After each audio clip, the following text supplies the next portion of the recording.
Join the coven.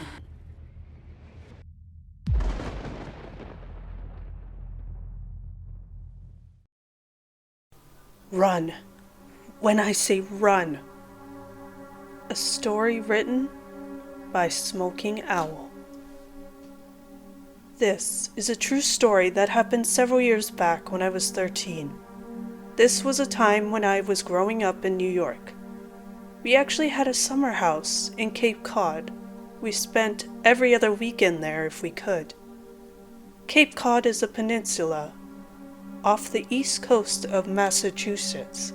It becomes very busy, even crowded during summertime, but during the winter season, it becomes empty. The majority of houses in our area are owned as summer houses. So during winter, the houses are still there, but the people are not there.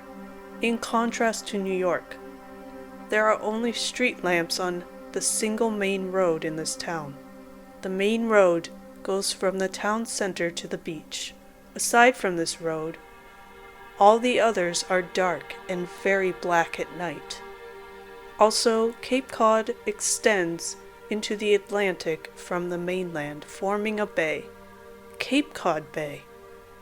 Not only can one watch the sunrise over the Atlantic Ocean, but can watch the sunset over Cape Cod Bay on any given clear day.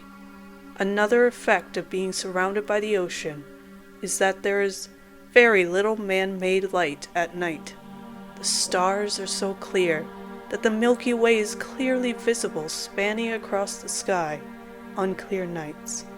This story happened during the vacation period between Christmas and the New Year. The Christmas celebrations were finished.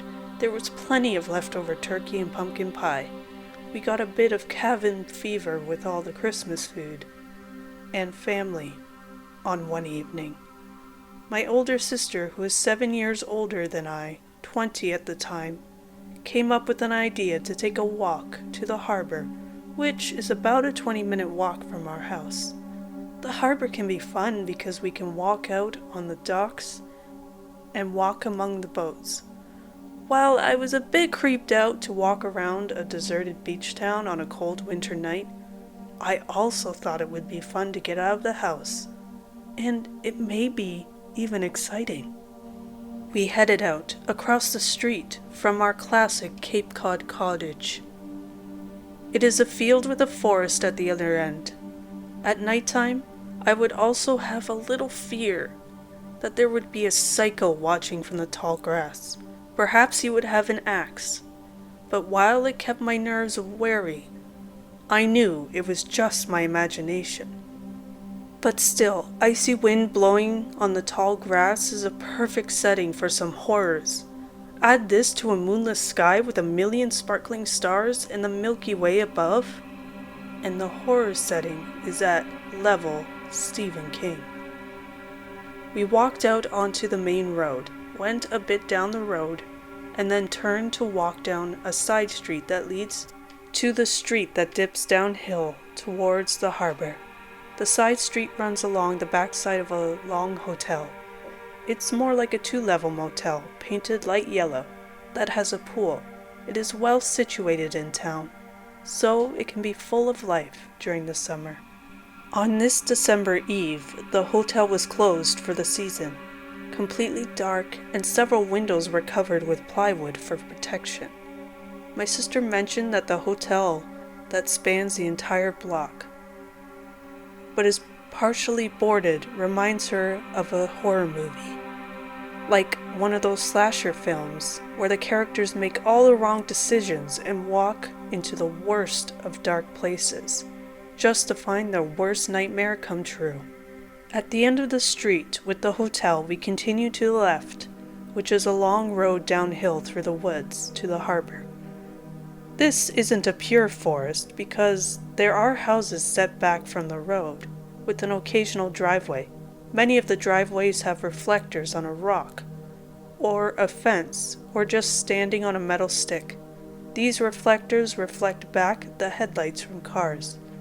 I mention this because we could not see any of them, or anything. It was pitch black in the wooded area, and the road seemed to continue into the black.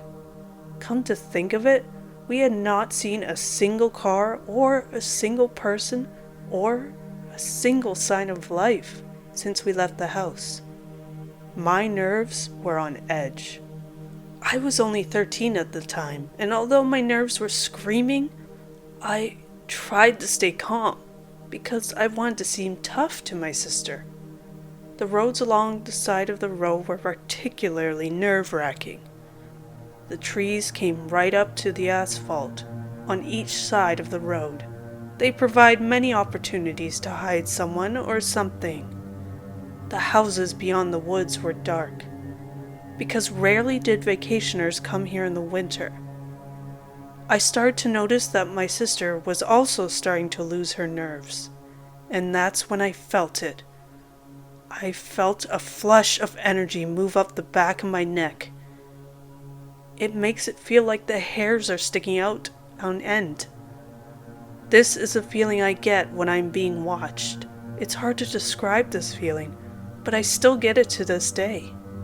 Sometimes when someone is looking at me from behind, it's either some kind of sixth sense, or it's just my imagination working with some intuition.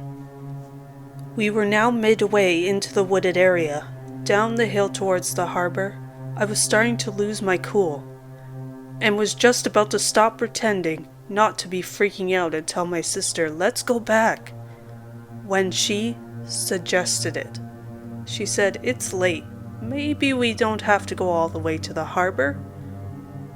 I replied back, "Yeah. Plus, it's kinda creepy and dark down there." The back of my neck was shivering, and I felt my body shudder as it wrestled between acting relaxed and flipping the switch to fight or flight mode.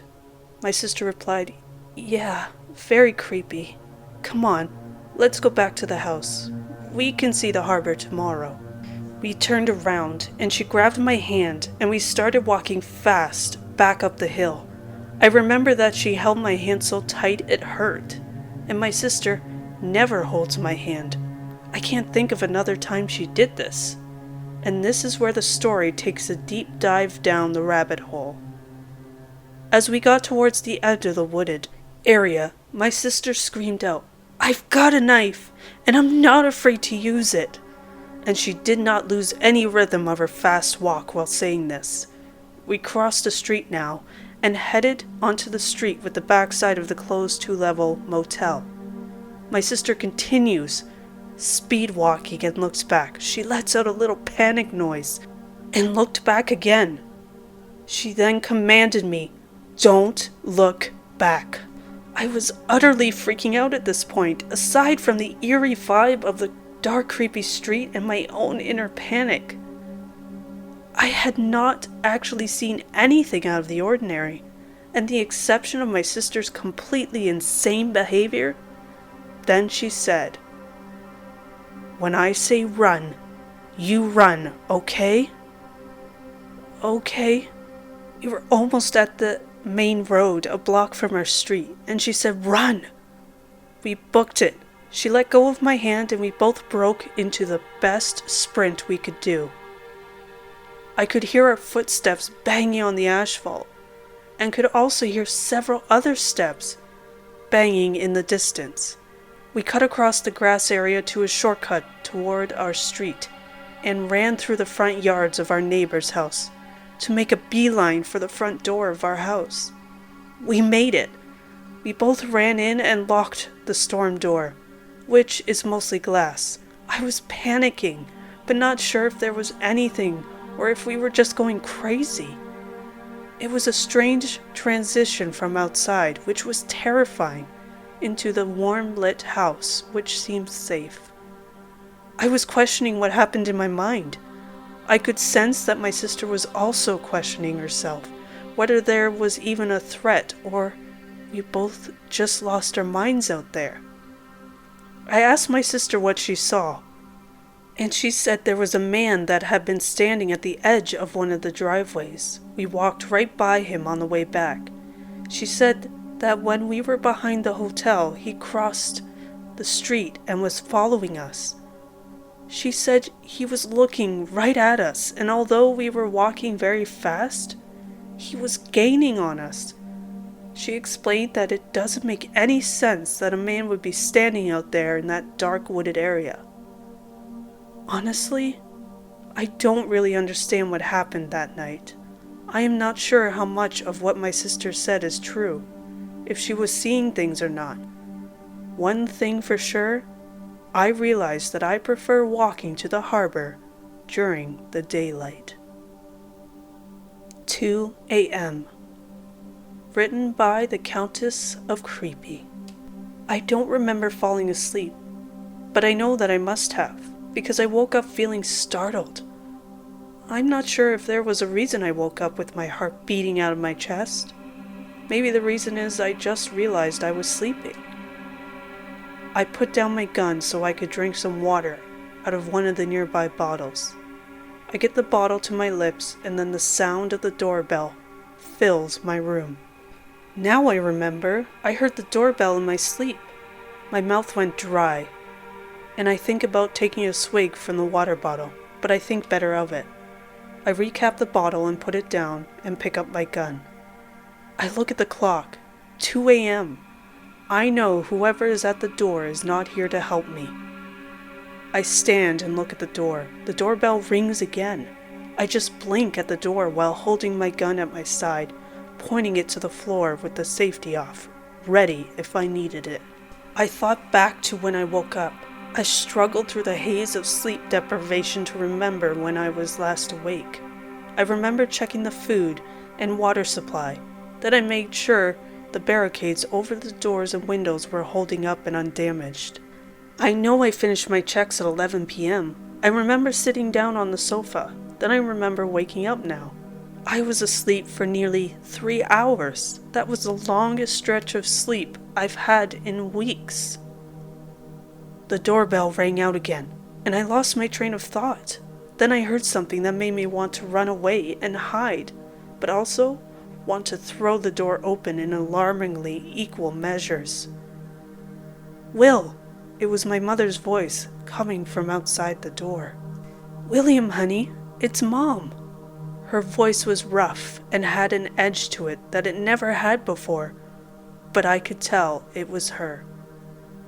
I backed away from the door. My mom was one of the first people infected in her town of Hanover. She had been traveling across the country. On her way home, she had a layover in New York's JFK airport. That is where the authorities thought the bioweapon was released. But no one knew it was released until weeks after the outbreak started. My mom started to feel sick days after arriving home from her trip. We had no idea that what she had come down with was so serious. The local doctors were confused about what this was. Then the news of the outbreaks hit the national and local news. By the time the CDC came to Hanover, my mom was dead. But like all the people who died of this new illness, she came back. Unlike her true self, she came back as a violent monster. "William, let me in." I jumped. I was lost for a second in my musings of the past. Her voice started to sound more guttural and took on a terrifying edge. It took me a second to put my thoughts together. I remember it wasn't long after my mother died before the infected were everywhere, attacking and infecting other people. The healthy people left in town barricaded their doors and windows and tried to wait for help. I'm not sure how many are still left. I can't remember the last time I heard the hammering of survivors repairing their barricades. "William!" my mother shouted and started kicking the door. I jumped and took another step away from the door. Any remaining humanity in her voice disappeared when she had shouted. I looked around myself. I am running out of things to repair the barricades with. I have about a dozen bottles of water left, most half empty. I maybe had enough food to last 3 days at the most. Only 2 bullets were left in my gun, and I had no extra ammo. I know I won't last much longer. But more than anything, I want to see my mom one last time. "Mom," I called out. She stopped kicking at the door. "Will? Open the door, Will." Humanity rushed back to her voice. She almost sounded like my mom. My healthy mom. "Okay, Mom, give me a second." With the gun in my hand, I went to the door and removed the barricade. I opened the door, and there was my mom. Her hair is a mess, and leaves and twigs sticking out of it. She is wearing her hospital gown, but now it's covered in blood and viscera. She takes a shuffling step towards me. I open my arms as if she was coming in for a hug. She isn't. I know that, but it's okay. She is right in front of me, and I wrap my arms around her. For a second, it was like having her back. The hug felt so good. Then, as I knew she would, she bit into my shoulder. The pain was worse than I had ever felt. I put the gun up to her head and fired. She sagged against me. I couldn't hold her up much longer, so I let her fall. I put the gun up to my head with the last bullet. I pulled the trigger. Just before my life ended, I heard gunfire and voices calling out for survivors. 2:30 a.m. Arnold was in the tank at the front of the convoy. Sporadic gunfire made it hard to hear when the radio crackled to life. "I doubt we'll find many survivors here." It was the captain on the radio. "This is the town of Hanover. Someone was at JFK when the bioweapon was released, and they brought the infection back here. So this is ground zero of infection for this area. Keep your eyes open. We will see a lot of infected here." Arnold watched as the tank drove by boarded up house after boarded up house.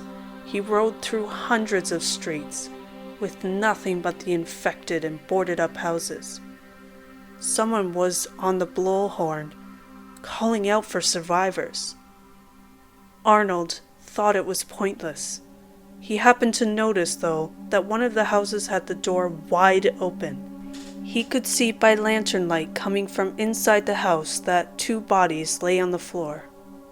One of them had a handful of infected feeding on it. He nudged the guy at the gun beside him and nodded towards the house.